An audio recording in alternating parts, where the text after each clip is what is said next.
Bonjour à tous, j'espère que vous allez bien. C'est Annabelle et bienvenue dans Midi Expert, le visio live où des experts te donnent des conseils pour réussir ton insertion professionnelle. Aujourd'hui, je suis avec Julien, qui est Head of Product Design chez Itch, avec qui nous allons parler du recrutement des designers. Et Julien va nous en dire plus sur la discipline à part entière qu'il a choisi, être Product Designer. Bonjour Julien, comment Bonjour, vas-tu? super bien, très bien, il fait beau. Super, les eaux chaudes, il fait beau. Le confinement, déconfinement se passe bien. Ouais, toujours, ouais. Tu arrives à C'est particulier, mais c'est cool. Tu à t'organiser un peu avec tes équipes? Ouais, ouais, ouais. Ben, Itch, c'est une boîte qui est vachement centrée sur le télétravail, donc en fait, on arrive vachement à. Le confinement, ça n'a pas trop impacté notre façon de travailler au quotidien, donc ça va. Ça marche. Alors aujourd'hui, tu vas nous donner les clés pour réussir son entretien d'embauche ainsi que des conseils pour devenir product designer. Mais avant tout, chez vous, si vous voulez retrouver davantage de contenu, vous pouvez vous abonner à notre chaîne YouTube Job Teaser ou nous retrouver sur Instagram en tapant jobteaser_fr. Et alors tout d'abord, Julien, est-ce que tu peux nous raconter un peu ton parcours? Alors, mon parcours, ça fait. J'ai compté tout à l'heure en préparant un peu l'interview, ça fait 13 ans que je travaille, donc ça fait un petit moment. Mais si on repart du tout début, moi, j'ai fait une école d'art appliqué où je faisais du graphisme publicitaire et du web design. J'ai fait ça pendant 2 ans. Après, j'ai travaillé dans une agence de communication visuelle, communication publicité, quoi. Et je faisais vachement du web design là-bas. En fait, il y avait tout un pôle web design multimédia, donc j'ai pris un peu cette partie-là avec quelques collègues. Une fois que ça s'est terminé, j'ai travaillé 3 ans dans un cabinet d'expertise comptable où au départ, je faisais de la communication visuelle pour eux. Et petit à petit, ils ont commencé à lancer des applications mobiles ou des plateformes SaaS, etc. Et donc, c'est là-dessus que j'ai commencé à créer des premières interfaces et à entrevoir un petit peu ce qu'était l'UI, le product design, etc. Après, j'ai monté une boîte. J'ai quitté ça pour monter une boîte avec 2 autres personnes. On a créé une startup qui s'appelait Cookening et qui permettait aux voyageurs d'aller dîner chez l'habitant quand ils étaient en vacances. Voilà, ça a duré 2 ans et demi. Après, j'ai travaillé chez Blablacar pendant 2 ans, un peu plus de 2 ans. Et là, depuis 3 ans, je suis chez Itch, où quand je suis arrivé, il n'y avait pas de designer produit dédié au produit vraiment. Donc j'ai pris cette partie-là et j'ai construit l'équipe. On m'a fait confiance pour construire l'équipe. Donc aujourd'hui, je m'occupe de l'équipe Product Design chez Itch depuis un peu plus de 3 ans. Ok. Et est-ce que tu as toujours souhaité faire ce métier ou alors c'est un peu, comme on disait, un rêve d'enfant est-ce que c'est une réflexion qui a mûri au fil des années? Alors on se réveille pas, enfin on grandit pas en étant gamin en se disant je vais être Product Designer. D'ailleurs, c'est même pas un métier qui existait dans les années 80, quoi. Donc moi, les souvenirs que j'ai, les plus vieux souvenirs de métier que je voulais faire, c'était détective privé. Donc voilà, j'aimais bien les côtés énigmes, devinettes, tout ça, essayer de trouver des indices, des trucs comme ça. Donc ça m'a toujours plu. Les vocations évoluent un petit peu et petit à petit, j'ai voulu faire architecte, j'ai voulu faire de l'animation 3D, etc. Et donc finalement, je me suis retrouvé dans une école d'art appliqué à faire du graphisme publicitaire. Et en fait, rétrospectivement, en y repensant, product designer, c'est un métier où on va tout le temps essayer de trouver, d'apporter des solutions, de faire de la recherche, des choses comme ça. Et rétrospectivement, comme je disais, ça me paraît pas si éloigné de ce que je voulais faire au départ. Donc en fait, il y a quand même un lien avec ce que je voulais faire au départ, détective privé. Donc ça me fait un petit peu marrer, mais faut croire que c'est ce qui me plaisait depuis le début. Ouais. Et est-ce que tu penses qu'il y a un parcours type à suivre pour faire ce métier? Euh, Il y a de plus en plus un parcours type à faire. Alors, c'était pas le cas il y a quelques années. Il y a des formations qui sont un peu émergentes. Il y a des écoles qui proposent des cursus en UX design, en product design, etc. Euh, il y a beaucoup de gens qui se forment également eux-mêmes, des product designers. En fait, tu en as qui viennent alors comme moi, des arts appliqués, du graphisme, etc. Tu en as d'autres qui viennent du code, tu en as d'autres qui viennent de la psychologie, etc. Donc, c'est assez varié. Mais globalement, dans les formations Ouais. je l'ai vu en fait quand je vois des candidatures, et ça m'interpelle et je me dis ça peut potentiellement être des bons profils. Il y a des écoles comme l'éthique, il y a des écoles comme l'école du design de Nantes, il y a des cursus au Gobelin qui sont intéressants. Et à côté de ça, il y a pas mal de formations ponctuelles pour de la reconversion ou pour des compléments de choses. On en parlait en préparant ça, mais je participe à un programme qui s'appelle The Design Crew et qui forme des designers UI, UX, visual designer, tout ça, à la démarche product design. Et il y a beaucoup de contenu comme ça qui se crée, de formations qui se créent spécifiquement pour le product design, mais ça reste assez nouveau. Est-ce qu'il y a des formations en ligne qui existent? Il y a des formations en ligne, j'en connais pas tant que ça en soi, mais il y a beaucoup de contenu en fait. On peut beaucoup se former avec du contenu qu'on va regarder, des vidéos, des masterclass, des trucs comme ça. Il n'y a pas tant de formations, en tout cas j'en connais pas suffisamment complète pour être packagée comme une formation de product design en ligne pour l'instant, pour le moment. Mais il y a énormément de contenu et c'est une communauté assez bienveillante qui est vachement sur l'échange, donc on peut très rapidement accéder à de l'information. Ouais. Et tu dirais que c'est quoi les certifications qu'il faut absolument avoir pour postuler au poste de product Il n'y a pas designer? de il y a pas de Non. certification. Je n'ai pas l'impression qu'il y ait tant de certifications que ça.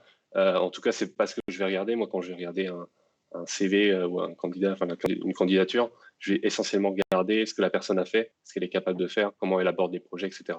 Les certifications, personnellement, hein, c'est peut-être pas le cas dans toutes les boîtes non plus, mais personnellement, je m'en fous un petit peu, quoi. Mais au niveau des hard skills, donc des compétences techniques, il n'y a pas des choses qu'il faut quand même avoir, enfin vraiment pour devenir product designer? On va te demander quand même que tu aies un œil certain pour le design. Donc, on veut que tu crées des interfaces OK, très visuellement agréables. Mais ça, c'est une partie un petit peu la partie facile, j'ai l'impression. Ouais. Dans le reste des hard skills, on va te demander un bon sens du business, un bon sens logique. Il va falloir que tu puisses anticiper les impacts sur le business, sur la tech que vont pouvoir avoir tes solutions, les solutions que tu vas proposer. Et après, moi, je trouve qu'il y a beaucoup plus de soft skills dans un profil de bon product designer que finalement de hard skills. Mais par exemple, un logiciel ou des outils à connaître, par exemple? Il y en a quelques-uns où on va travailler avec des logiciels comme Figma ou Sketch. Ouais. Chez Litch, on travaille avec Figma. On travaille avec des outils de prototypage, on travaille avec Origami, avec Protopie, ce genre de choses. Mais ça, c'est la partie facile.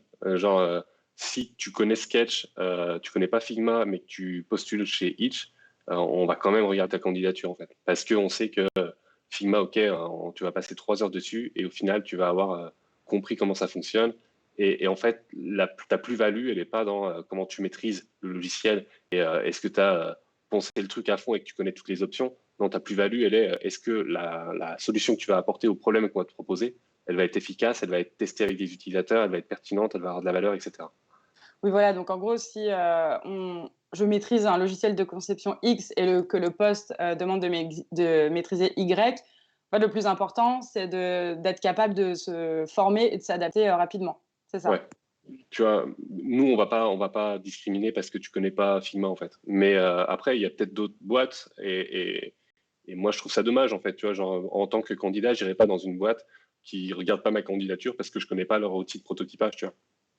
Ouais. Je trouverais ça dommage. Ça peut exister, mais en tout cas, de ce que je communique avec d'autres design managers, avec d'autres designers, tout ça, c'est vraiment pas le plus important. Et donc, du coup, tu parlais des soft skills, donc des compétences humaines.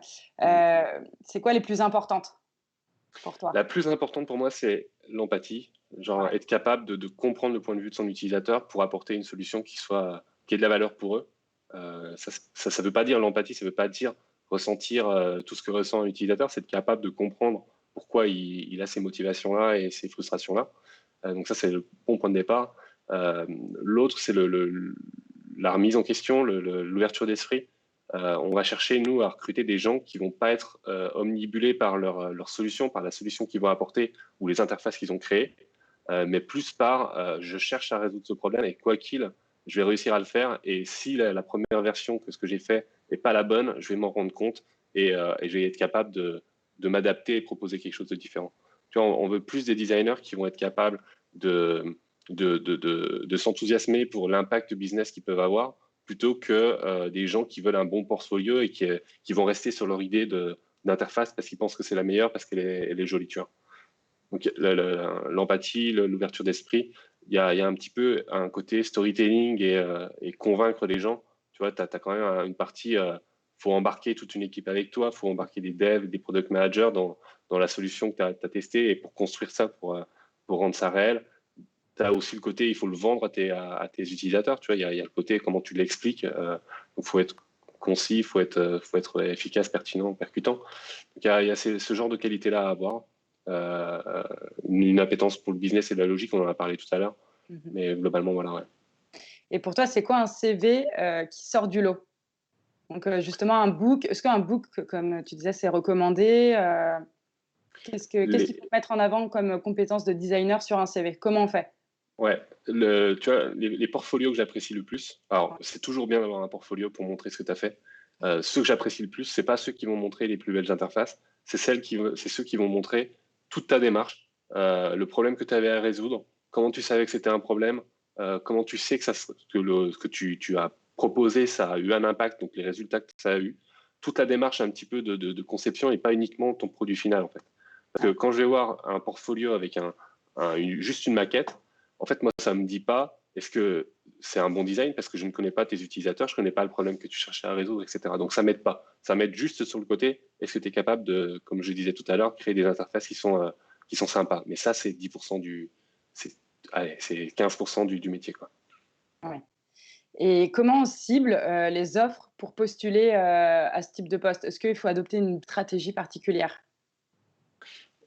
J'aime bien, alors, pour trouver des postes intéressants, le truc que je faisais de temps en temps, c'était de regarder les boîtes qui levaient des fonds.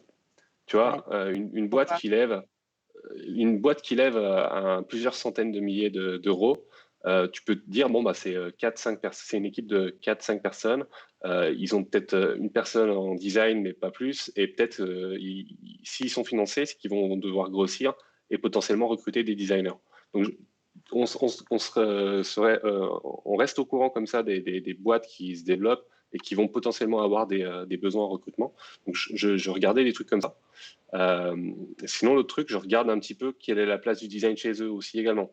Tu vois, genre, quand tu passes des entretiens, quand tu fais discutes avec des recruteurs ou des trucs comme ça, tu leur demandes, ben voilà, c'est comment se partage le travail entre un product designer et un product manager, par exemple, et en fonction de la réponse que tu as. Moi, je sais que j'ai pas envie de travailler dans une boîte où le design, c'est égal à pondre des mock-ups, pondre des maquettes, tu vois.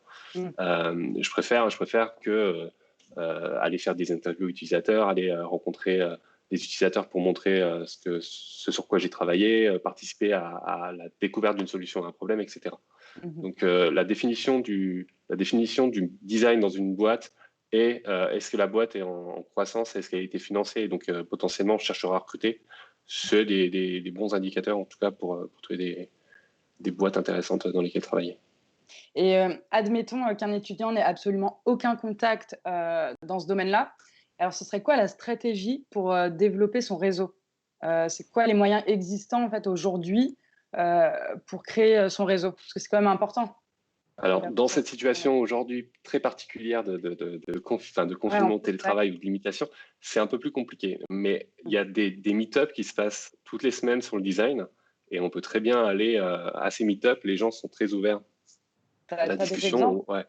Comment? Tu as des exemples de meet-up, par exemple? Euh, il y a les meet-up The Design Crew qu'on fait également. Mmh. Il y en a d'autres. Après, il y a les conférences, tu vois. Alors ça coûte un peu cher pour un jeune diplômé ou un étudiant, tu vois, d'aller à la product conférence. Ça, c'est un truc où tu vas croiser beaucoup de product managers, de product designers, etc. Mais globalement, tu vas sur le site Meetup, tu tapes design à Paris, il y en a toutes les semaines, clairement. OK. Si tu veux faire des trucs, tu vas à The Family. The Family, ils ont des meet-up de temps en temps très gratuits. Tu vas là-bas, tu rencontres des gens qui travaillent dans des startups parisiennes, quoi. Donc, c'est très propice à l'échange. Les gens sont assez ouverts. Il y a toujours un moyen de discuter et de prendre une bière avec quelqu'un d'une startup qui nous intéresse. Donc, non, c'est plutôt cool. Ouais. Et ça, c'est le conseil un peu numéro un. Après, tu vois, Mmh. comme je te disais, c'est une communauté assez bienveillante en France et assez propice et ouverte au partage. Donc, pinguer des gens sur LinkedIn, en fait. Ajoutez-les, pinguez-les. Alors, je dis pas que vous aurez tout le temps une réponse, mais il y a Mais moyen tenter. de discuter avec les gens. Ouais. Moi, ça m'est déjà arrivé d'accepter des demandes, discuter avec les gens, et il y a pas de souci, quoi. Ouais. Et alors du coup, une fois qu'on a finalisé, son CV, qu'on a bien fait sa lettre de motivation, comment on se prépare pour un entretien, de product designer? Est-ce que tu avais une routine, toi, par exemple, de préparation? Il faut Absolument. En fait, c'est l'erreur la plus commune et la plus bête, en fait. Il faut absolument se renseigner à fond sur la boîte dans laquelle on postule. Donc tout Euh, savoir. Pas tout, tu peux pas tout savoir, c'est impossible, tu vois. Mais Oui, tout ce qui non. est visible pour toi, tu te renseignes sur ce qu'ils font, sur leur stratégie. Des fois, tu vas trouver des articles sur des sites comme Madines ou TechCrunch, tu vas trouver des indices sur leur stratégie d'expansion ou de développement ou autre. Tu vas télécharger leur app. Il y a des gens qui postulent sans avoir regardé l'application sur laquelle ils seraient censés designer derrière. Et tu te poses la question faut s'attendre à une question genre, OK, tu es designer chez nous, donc, en fait, tu Ouais. arrives à l'entretien en ayant déjà des pistes d'amélioration sur le produit que tu cherches à designer. Ça, c'est assez fort et c'est des questions qui arrivent très, très régulièrement. Et alors, du coup, tu me disais que tu avais pas une journée type, mais une semaine type. Alors, est-ce que tu peux nous la C'est raconter? Alors, ma semaine type en tant que designer, que manager de l'équipe design, c'est pas la même que la semaine type d'un designer chez nous. Ouais. Mais un designer chez nous, on commence le lundi, on a ce qu'on appelle le chill call chez nous. C'est une heure où toute l'équipe design, on sait qu'on se prend ce créneau-là pour tous se parler, tous être ensemble dans le même call, parce que c'est pas toujours le cas. On a une organisation en petites teams dans lesquelles c'est des mini startups qui ont leur propre scope. Ça reprend l'organisation des squads que Spotify a documenté. Et donc, du coup, c'est des mini startups dans lesquelles on va trouver un product manager, plusieurs développeurs, un data analyst, un product designer, etc. Et en fait, c'est les gens avec qui tu vas travailler le plus dans la semaine, ta squad. Et donc, tu travailles pas tant que ça avec les designers. Donc, on commence la semaine en ayant un chill call où on sait qu'au moins une heure par semaine, on sera tous ensemble et on va pouvoir parler de notre week-end, des updates de la team, des projets sur lesquels on bosse, etc. Donc ça commence, le lundi, tu as ça. Après, le mardi et le jeudi, on a des sessions de design critique. Et c'est un autre moment, et c'est pas systématique, mais c'est bien quand ça arrive régulièrement. C'est les designers qui arrivent avec leur travail. Voilà, moi je travaille sur ça. Quel feedback vous pouvez me donner? Et c'est une façon de bénéficier du cerveau de toute l'équipe sur un projet donné et de bénéficier des feedbacks de tout le monde. Et quand on parlait d'ouverture d'esprit, en fait, un designer qu'on a recruté qui est bon et qui est ouvert d'esprit, il va arriver là-dessus, il va choper plein d'idées qui sont contradictoires à la sienne des fois, et il va repartir et son design sera meilleur parce qu'en fait, il aura bénéficié d'avis contradictoires ou alors de points de vue différents. Donc, il y a ce truc-là. Après, tu as des points plus inhérents à la boîte, des updates mensuels, hebdomadaires des résultats de la boîte. Ça prend un petit peu de temps également. Chaque designer a un one-one avec moi également toutes les semaines d'une demi-heure où on essaie de discuter comment ça va dans leur team respective, etc. Et sinon, le reste du temps, alors, y a pas, c'est des petites réunions d'une demi-heure, donc il reste quand même énormément de temps. Ça se bascule entre on essaye de prouver que le sujet sur lequel on bosse, c'est un problème qui mérite d'être résolu par ta team, par ta squad.